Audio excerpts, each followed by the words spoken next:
कहानी लालची सेठ और मुखिया। यह कहानी राजस्थान के एक छोटे से गांव चंद्रावा की है, जो राजस्थान के सबसे रहस्यमयी और खतरनाक गांव कुलधरा के पास बसा हुआ है।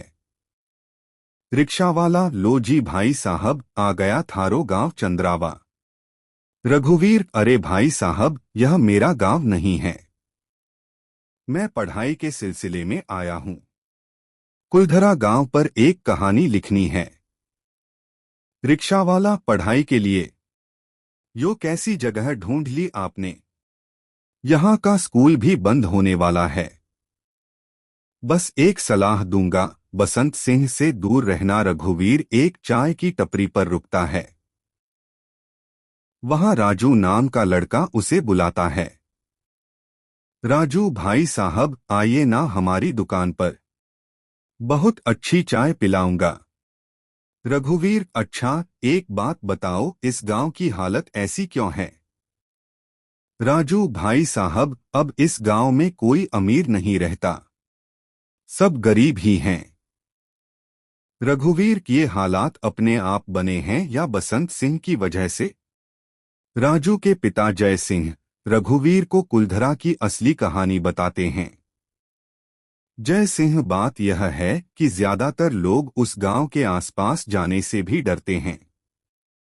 रघुवीर, दादी बताया करती थीं कि जैसलमेर के मंत्री सलीम सिंह ने गांव के प्रधान की बेटी को पाने के लिए धमकी दी थी। इसी वजह से पूरा गांव एक ही रात में खाली हो गया और जाते जाते लोगों ने गांव को श्राप दे दिया।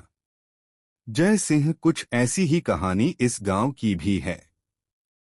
यहाँ भी बसंत सिंह नाम का एक राक्षस आ गया है, जो सबके घर तुड़वाकर फैक्ट्री बनवाना चाहता है। रघुवीर गांव के सरपंच चंदर पालीवाल से मिलने जाता है। रघुवीर, सरपंच जी, मैं कुलधरा के जादुई पत्थर के बारे में जानने आया हूँ। चंदर, मैं मर जाऊंगा, लेकिन उस पत्थर के बारे में कुछ नहीं बताऊंगा। अगर वह गलत हाथों में चला गया तो पूरा गांव तबाह हो जाएगा। बसंत सिंह अपनी जीप से जय सिंह को रस्सी से बांधकर घसीटता है। बसंत सिंह, ये 2 कौड़ी का चायवाला मुझसे अकड़कर बात कर रहा था। जय सिंह, माफ कर दो मालिक, गलती हो गई। बसंत सिंह, छोड़ दूंगा, लेकिन एक शर्त पर, पूरा गांव खाली करवा दो। रघुवीर सरपंच को हिम्मत देता है और दोनों कुलधरा जाते हैं। चंदर, जब पालीवाल ब्राह्मणों ने कुलधरा को श्राप दिया था, तब उन्होंने वहां एक मायावी पत्थर रखा था।